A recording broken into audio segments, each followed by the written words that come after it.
Check 1 2 1 2. Oh, nice. Audio check 1 2.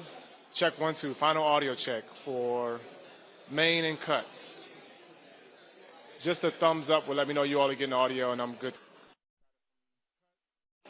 Head on you. Okay.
Two, 1 2 1 2. Check audio check 1 2. Okay. Cuts, are you all good on audio? Check 1 2 1 2. Hey hey hey hey.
President of the United States, accompanied by the Prime Minister of the United Kingdom.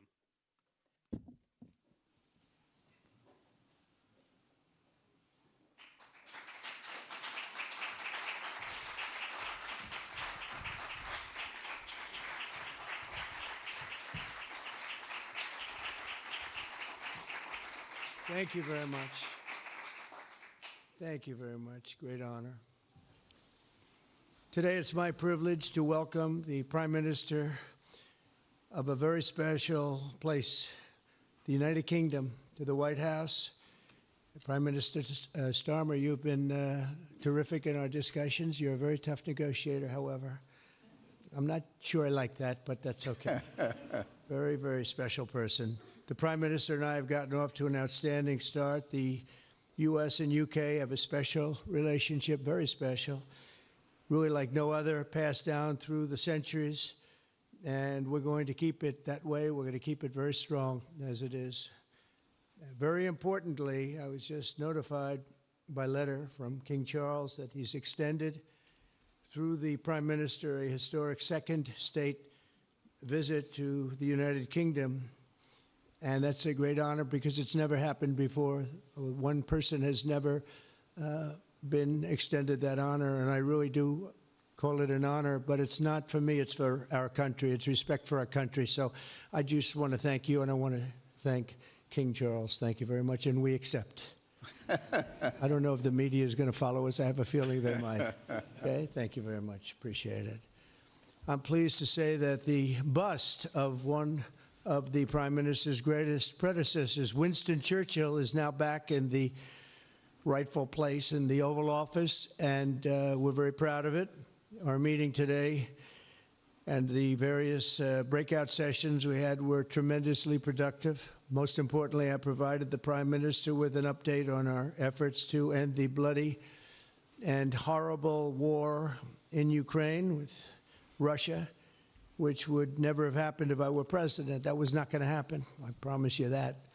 After 3 years of hellacious conflict, approximately 1 million Ukrainians and Russians have been senselessly killed, but the number, I believe, is much higher than that. Countless schools, hospitals, towns, and beautiful ancient churches have been absolutely obliterated. To begin the process of ending this spiral of death, I had historic back-to-back calls with President Putin, very successful calls, I might add, and President Zelensky, and my team also spoke with the Secretary General of NATO on numerous occasions, and we're working very hard to get that war brought to an end. I think we've made a lot of progress, and I think it's moving along pretty rapidly. And I want to thank all of the people that are here that have been working on it. And we'll let you know what happens. It'll either be fairly soon or it won't be at all. In addition, this week I met with President Macron of France, as you know, and held talks with members of the G7. Tomorrow, the progress toward peace will continue when President Zelensky visits the White House. He'll be here tomorrow in the early part of the day, and we'll be signing a historic agreement that will make the United States a major partner in developing Ukraine's minerals and rare earths and oil and gases, and we have a great understanding. I think it's going to be great for Ukraine. We're going to be at the site, and we'll be digging. We'll be digging. Dig we must. A big utility in New York con us, and they used to have a sign, dig we must, and we will be digging. But much of the European aid to Ukraine has been sent in the form of loans for which they expect to be paid back, and we didn't have that honor under the Biden administration. He sent money, or just sent it, money after money after money, and never had any knowledge of ever seeing it back. Maybe $300 to $350 billion, but under the breakthrough agreement, very unusual, which everyone said was difficult to get, but it's really very good for Ukraine and very good for us. The American taxpayers will now effectively be reimbursed for the money and hundreds of billions of dollars poured into helping Ukraine defend itself, which by and of itself is a very worthy thing to do. We've paid far more than any other country, and with most of our support, it's been paid in military, the finest weapons anywhere in the world. This includes vast amounts of military hardware, ammunition, and various other things that we now have to start rebuilding our own stockpiles. Additionally, the minerals agreement will provide the basis for a more sustainable future relationship between the United States and Ukraine, and thus stimulate the long-term prosperity that will help the Ukrainians rebuild their country. It's been demolished. And the ruined infrastructure. The infrastructure, as you know, is in very bad shape. In just over 1 month, our administration has already achieved more progress toward peace than years in the other administration where they did nothing toward peace. They didn't understand what was happening. Our approach is basically common sense. As I said, so many of the things that we do are based on common sense. If you want peace, you have to talk, both sides. As I discussed with Prime Minister Starmer, the next step we're making is toward a very achievable ceasefire. We hope that that can happen quickly, because thousands of young people, in this case, we're not talking about Americans, we're talking about Ukrainians and Russians are being killed every week, thousands. And it's a rough battlefield. It's a flat piece of land, and the bullet only stops when it hits somebody. And this week, I saw the reports, and it's I don't even want to say what they are, but thousands of people, young, vibrant people died. And we want to stop that. Senseless. Should have never happened. This will lay the groundwork for a long-term peace agreement that will return stability to Eastern Europe and hopefully ensure that such a terrible war will never happen on European soil, or for that matter, anywhere again. It's a horrible thing that's going on. The disaster in Ukraine shows exactly why it's so important for the United Kingdom and other NATO partners to make large investments in their defense capabilities. In many cases, 4% or 5% of GDP would be appropriate. I know that they're raising it. I just read an article, a great article, about the work you're doing in the UK as to the military. You're raising it quite a bit, which is a great thing to do for your country. It's a great thing to do. It's sad that we need that, but probably need that. So congratulations on that. I know you got it through. After years of chronic underfunding, there's an urgent need to catch up for some countries. And I want to thank the Prime Minister once again for traveling here today. Working together, I believe that we'll once again demonstrate the power of our country's unique friendship. This is indeed a unique friendship. It's been many years, and I think it's only gotten stronger, and we will make sure that it stays that way. We're going to have a great trade agreement. One way or the other, we're going to end up with a very good trade agreement for both countries, and we're working on that as we speak. I think we'll have the confines. I think we'll have something maybe even in terms of possibilities agreed to very shortly. JD's working on it, Vice President, and Scott, and I'm just looking at this all from Mike. You're going to work on it. Everyone's going to work on it. We'll see if we can do something pretty quickly, but we're going to make some great trade agreements with the UK and with the Prime Minister, and it'll happen very quickly. So I just want to thank you again, and please thank King Charles for the invite, and I look forward to you giving our acceptance on behalf of the United States of America. Thank you very much, sir.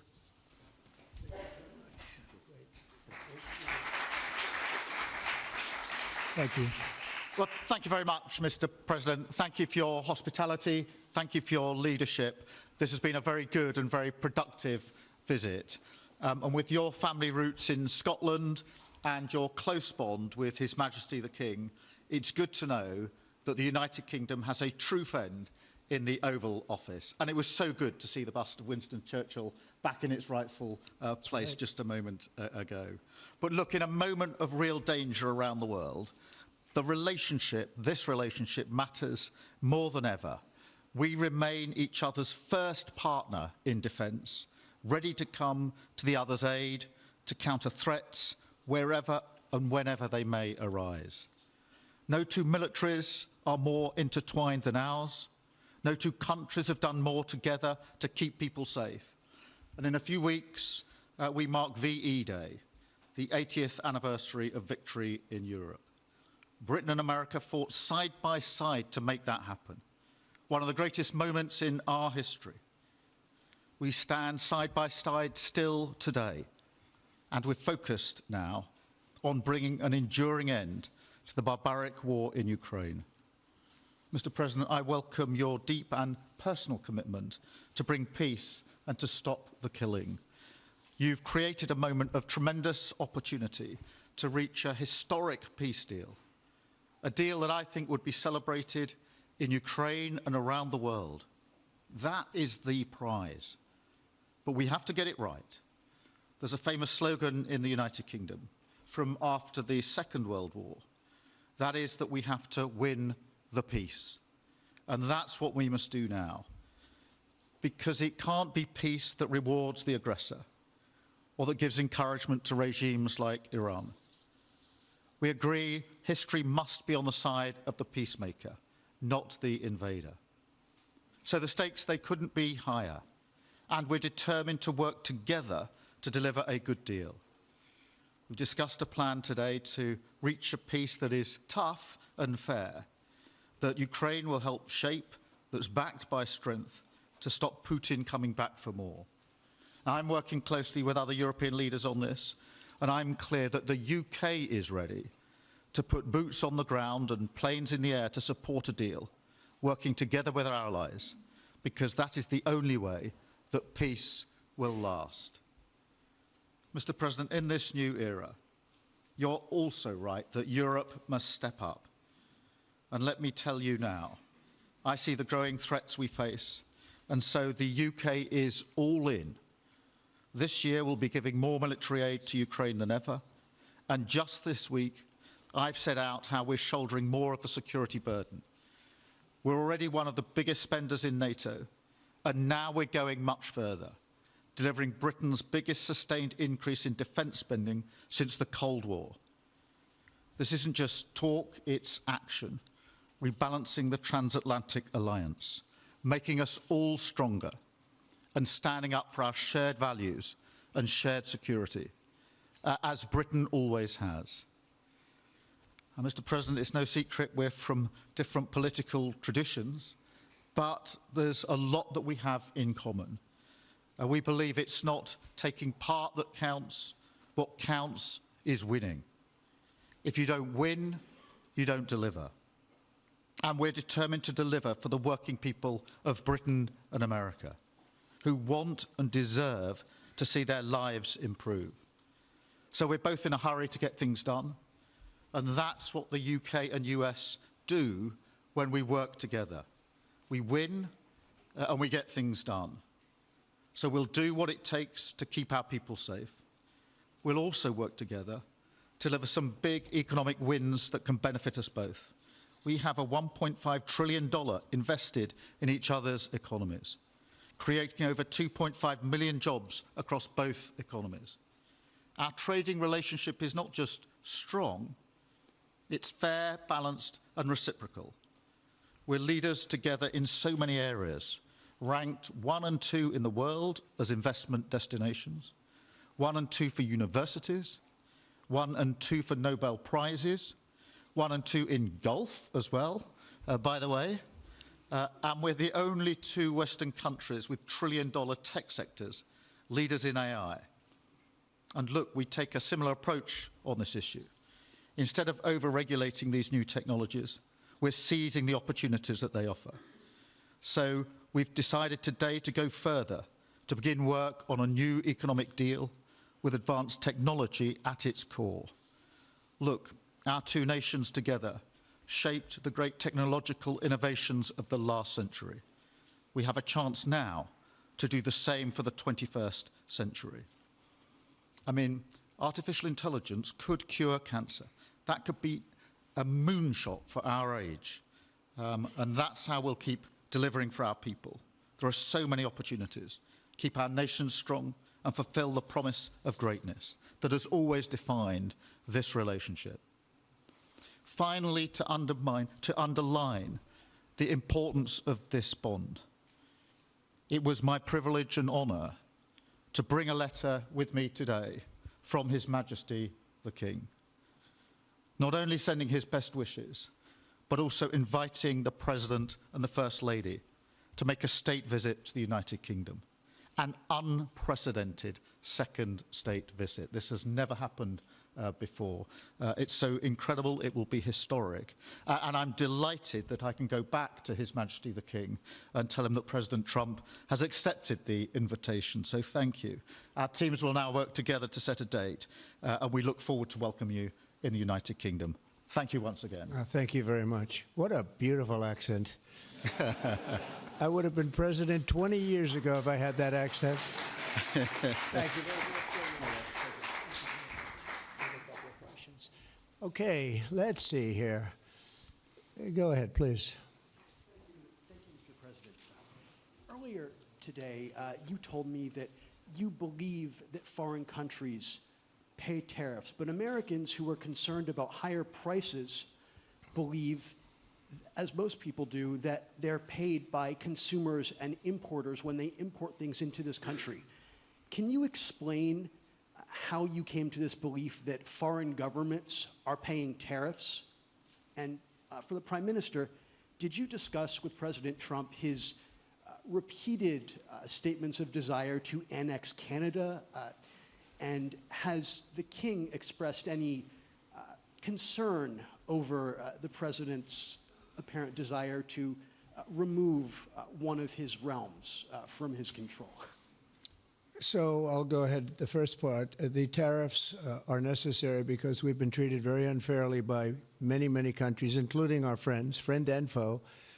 But we've been treated very unfairly in trade at levels that nobody's really ever seen before, and especially under the Biden administration, they really took advantage of the United States. I put massive tariffs on China during my 4 years. We had the best economy in the history of our country. Probably the best economy, maybe the best economy in the history of the world. And I used tariffs to even things up. And in particular with China, we took in hundreds of billions of dollars and we had no inflation. And it's a myth. It's a myth that's put out there by foreign countries that really don't like paying tariffs, and especially to even up. So we've been treated badly by a lot. We're using tariffs.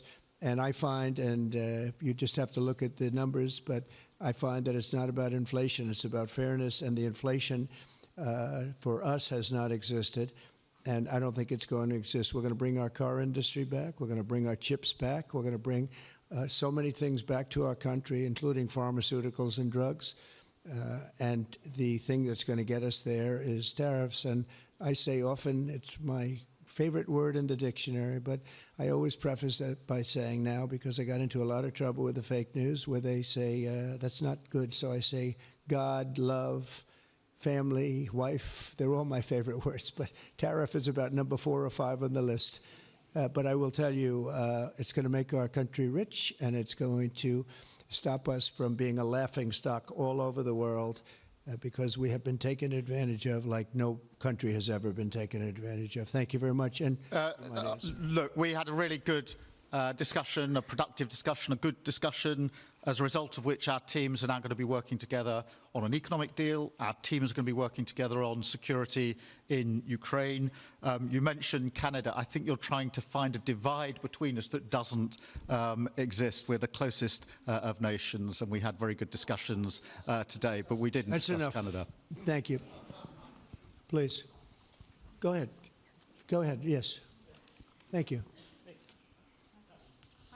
Hi, Natasha Clark from LBC. Mr. President, you've said you're working on a new trade deal with Britain, which we of course welcome. President Obama once said Britain was at the back of the queue for that trade deal. Where are we now? When do you think we're going to see that? And Prime Minister, the BBC has today admitted serious flaws over the recent Gaza coverage, suggestions of payments made to people linked to Hamas. Does the BBC still have your trust? Thank you. Well, they didn't do well with President Obama. He'd never got a lot of things done, and he didn't get a trade deal done that was of any importance or magnitude. We have we've had great discussions on trade, and I think we're going to have a deal done rather quickly as it can be done. We're going to have something, I think, rather quickly. We expect to do that. Okay? Please. On the BBC, look, I've been concerned about the programme in question. The Secretary of State had a meeting with the BBC. I think it was yesterday, it could have been the day before. Thank you. Jeff, go ahead. Thank you, sir. Pardon me. Mr. President, do you support Article 5 of the NATO treaty? And are you concerned that it might be triggered if European peacekeeping forces end up in Ukraine? I support it. I don't think we're going to have any reason for it. I think we're going to have a very successful peace, and I think it's going to be a long-lasting peace. And I think it's going to happen hopefully quickly. If it doesn't happen quickly, it may not happen at all. And we want it for two reasons. Number one, I want to see on a humane basis, I want to see soldiers stop getting shot, because largely it's soldiers now. Towns have been obliterated, but it's largely that. And I don't want to pay billions and billions and billions of dollars, nor does the Prime Minister or anybody else, on a senseless war that should have never happened. And we're going to get it taken care of. But I think it's going to be a peace that's going to be long-lasting. Do you have a question for the Prime Minister? Thank you. Mr. Prime Minister, you were asking the President today about a backstop for Europe if the peacekeeping force ends up in Ukraine. Did you feel like you got a satisfying answer for yourself and for Europe? And Mr. President, if you want to comment on that as well, please do.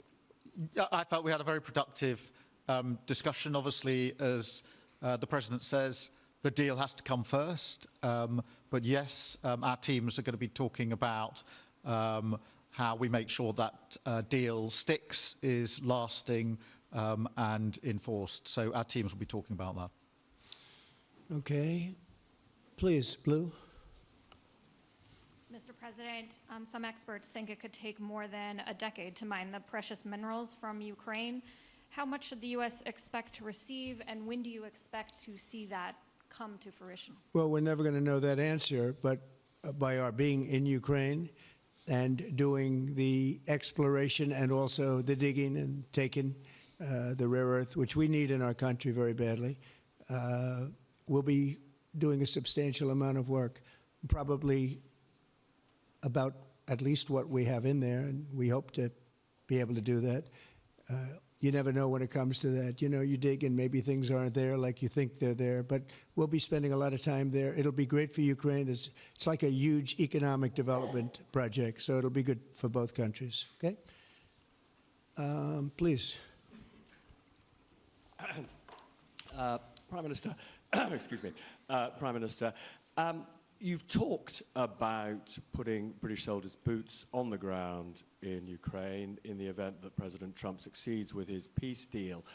But can you do that without a firm assurance that America will have our back in the form of some kind of security guarantee were Putin to breach that agreement? And Mr. President, tomorrow you're seeing President Zelensky to sign this deal on minerals and energy that could be hugely important to the United States. Will you take the opportunity to apologize to him for calling him a dictator while praising Vladimir Putin, who is a dictator? Well, Robert, let me start by saying I've been really clear today and previously that I think that European countries, including the United Kingdom, need to step up in our own defence and security. We've been doing that in recent days. You saw the announcement we made on spending just the other day. In addition to that, I've made it clear that the United Kingdom will play its full part in ensuring that if there's a deal, and we hope there is a deal in Ukraine, that is a lasting deal that sticks. And we're obviously working with other European countries on that, France and NATO in particular. But I think I'm hosting 18 countries on Sunday to further our discussions. You heard from the President this morning that, you know, as historically has always been the case, we have each other's backs. And today we've been talking about the deal, how that will be a lasting deal. And coming out of this, our teams will now be talking in detail about that. And I think we're going to have a very good meeting tomorrow, 11 o'clock. and I think we're going to have a very good meeting tomorrow morning. We're going to get along really well, okay? We have a lot of respect. I have a lot of respect for them.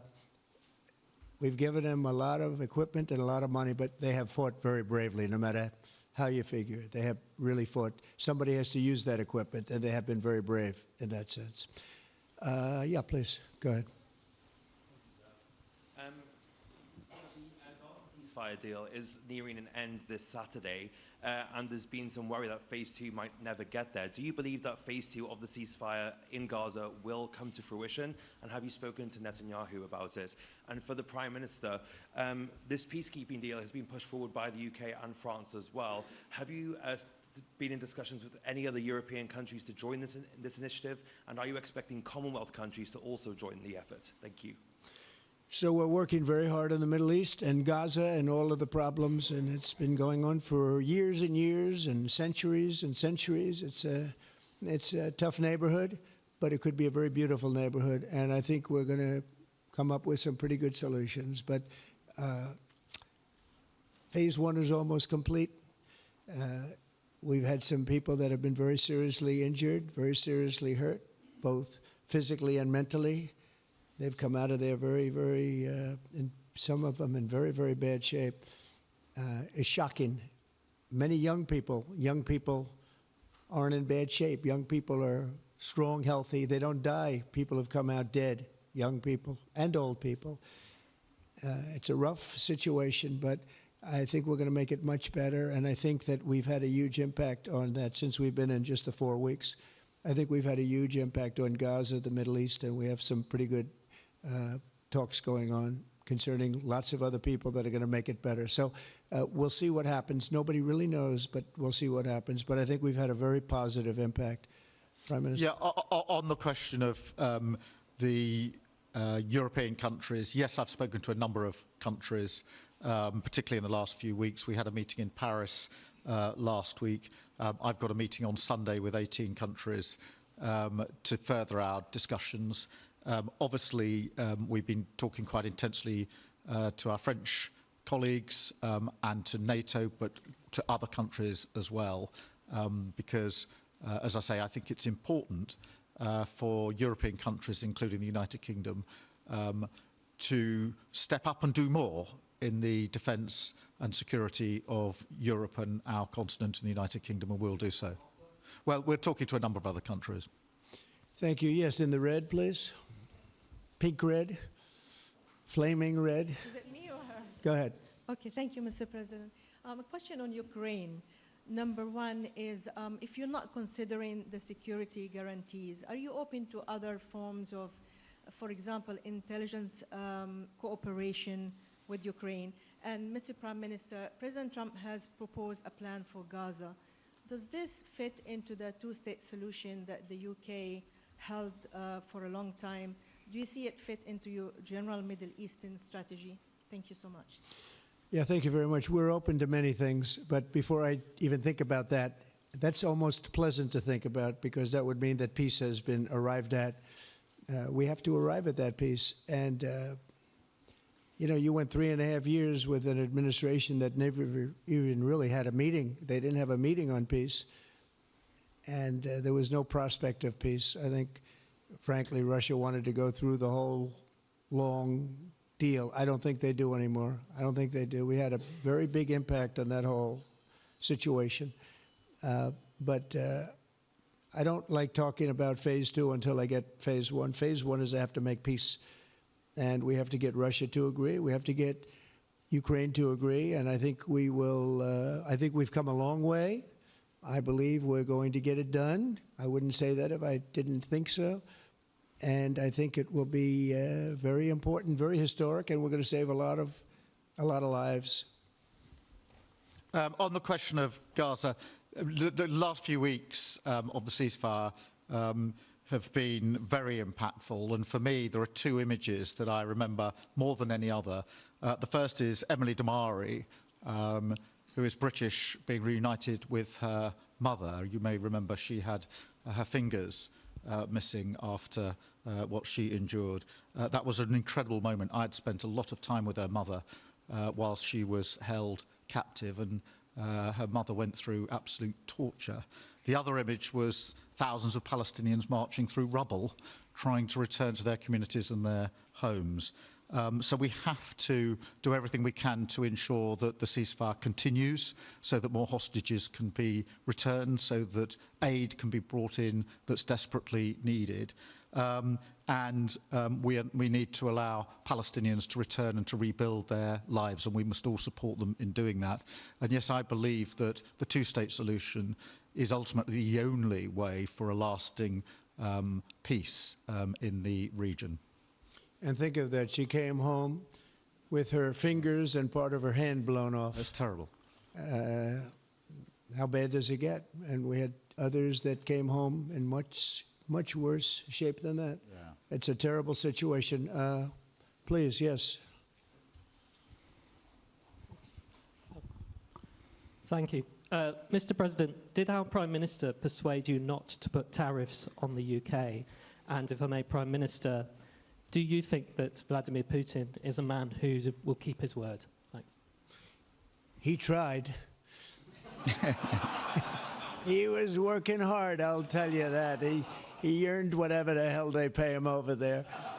But he tried. I think there's a very good chance that in the case of these two great friendly countries, I think we could very well end up with a real trade deal where the tariffs wouldn't be necessary.